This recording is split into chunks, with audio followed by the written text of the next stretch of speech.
झारखंड। और झारखंड में मतदान की और ज़्यादा जानकारी के लिए देवघर से हमारे संवाददाता राजेश राज हमारे साथ इस वक्त जुड़ चुके हैं। राजेश, किस तरह से मतदान की तस्वीर निकल कर आ रही है और कितना उत्साह मतदाताओं में देखा जा रहा है? देखिए रमा, मैं अब देवघर से निकलकर धीरे धीरे मैं दुमका गोड्डा की तरफ आगे बढ़ रहा हूं। अभी मैं एक ऐसे मतदान केंद्र पर हूं जिसका नाम है ये मरकुंडा मध्य विद्यालय मरकुंडा है, जो पोरैया हाट विधानसभा क्षेत्र में आता है। पोरैया हाट जो है वो गोड्डा लोकसभा क्षेत्र का हिस्सा है, लेकिन जो कुछ हिस्से हैं वो दुमका जिले में आते हैं। पोरैया हाट विधानसभा क्षेत्र दो हिस्सों में बटा हुआ है, तो मैं दुमका वाले हिस्से में मैं अभी मौजूद हूं और यहां से मैं मुख्यमंत्री हेमंत सोरेन की जो कंस्टिट्यूएंसी है बरहेट, वहां मैं जा रहा हूं और बरहेट में जाकर के मैं देखूंगा कि वहां पर हेमंत सोरेन की कंस्टिट्यूएंसी में क्या कुछ चल रहा है, उसका जायजा लेने के लिए। अभी फिलहाल मैं जिस बूथ पर खड़ा हूं, इस बूथ पर अभी जो है वो मतदाताओं की संख्या थोड़ी कम हो गई है, लेकिन लोग जो बता रहे हैं कि सुबह के सत्र में काफी मतदाता यहां पर मतदान के लिए आए थे।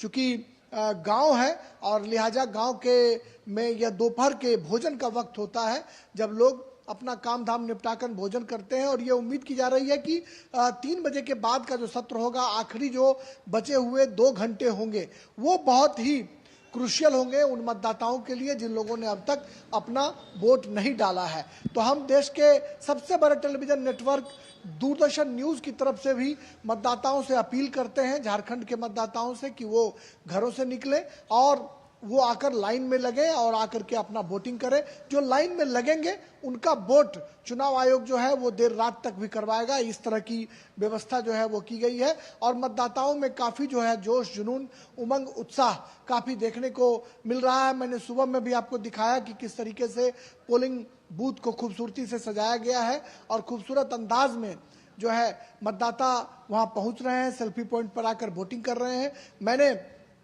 जो है ये रिपोर्ट भेजी थी, हो सकता है कि रिपोर्ट ना चल पाई हो, चलेगी, लेकिन उसमें बहुत ही कलरफुल नजारा जो है वो देखने को मुझे मिल रहा था। बिल्कुल, मतदाताओं का जो उत्साह है वो दिखाई दे रहा है। राजेश, झारखंड में कह सकते हैं रमा की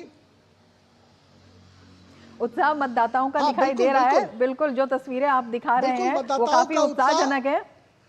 यही आपसे जानना चाहेंगे कि कौन कौन से मुद्दे हैं जो इस उत्साह को बढ़ा रहे हैं और लोगों को खींच कर ला रहे हैं। महिलाओं की बड़ी लंबी लाइन दिखाई दी है। हाँ, देखिए, आधी आबादी का प्रतिनिधित्व जो है रमा वो पूरे देश भर में बढ़ा है। जिस तरीके से देश को महिला राष्ट्रपति मिला है और आदिवासी समाज से आने वाली राष्ट्रपति हैं, और वहां से लेकर अगर हम नीचे तक की बात करें तो पंचायतों में भी बड़ी तादाद में ग्राम प्रधान और मुखिया के पदों पर महिलाएं आसीन हुई हैं। लिहाजा जो आधी आबादी है उसका कहीं ना कहीं उसमें बहुत जागरूकता आई है। हमने देखा कि जो समाज के अंतिम पायदान पर खड़ी जो महिलाएं हैं वो भी मतदान के लिए सबसे पहले पहुंच रही हैं और पहले मतदान फिर जलपान का जो उनका स्लोगन है वो स्लोगन कहीं ना कहीं हिट होता हुआ दिखाई पड़ रहा है और लोग घरों से निकलकर वोटिंग के लिए प्रेरित हो रहे हैं। और मुद्दों की बात करें तो निश्चित तौर पर भारतीय जनता पार्टी ने इस चुनाव में बांग्लादेशी घुसपैठ को एक बड़ा मुद्दा बनाया है, भ्रष्टाचार को एक बड़ा मुद्दा बनाने की कोशिश की है, आदिवासी अस्मिता का मामला जो है पूरे चुनाव में सुनाई पड़ा है, आधी रोटी बेटी और माटी का नारा बीजेपी ने दिया है। वहीं पर झारखंड मुक्ति मोर्चा जो हमेशा से जल, जंगल और जमीन की बात करती रही है, वो अपनी मैया सम्मान योजना की बात करें या फिर अन्य जो योजनाएं हैं उसके जरिए कहीं ना कहीं भारतीय जनता पार्टी को काउंटर करने में जुटी रही है। लेकिन पूरे चुनाव के दौरान जो हमने देखा कि बांग्लादेशी घुसपैठ का जो मुद्दा है वो पूरे झारखंड विधानसभा चुनाव में लहरता हुआ दिखाई पड़ा और साहेबगंज हो, पाकुड़ हो, राजमहल का क्षेत्र हो, दुमका हो, जो पूरे संथाल परगना का जो इलाका है रमा, वहां पर कहीं ना कहीं इस मुद्दे की गूंज जोर शोर से सुनाई पड़ी। संथाल परगना में 18 विधानसभा क्षेत्र आते हैं और यह इलाका मुख्यमंत्री हेमंत सोरेन के नेतृत्व वाली जो झारखंड मुक्ति मोर्चा की जो सरकार है, झारखंड मुक्ति मोर्चा का ये बहुत गढ़ माना जाता है। ये एक अवैध दुर्ग है और 18 में 14 सीटों पर जेएमएम, कांग्रेस और जो उनकी सहयोगी पार्टियां हैं उनका कब्जा है और 4 सीटों पर बीजेपी का कब्जा है। मुकाबला बहुत ही रोचक है। बीजेपी जहां अपने तर्कस से तमाम तीर निकालकर झारखंड मुक्ति मोर्चा के किले को भेदना चाहती है कि संथाल परगना में अगर वो जीतने में कामयाब होती है तो सत्ता की चाबी यहीं से खुलेगी। कोयलांचल का जो इलाका है वो बहुत महत्वपूर्ण इलाका है।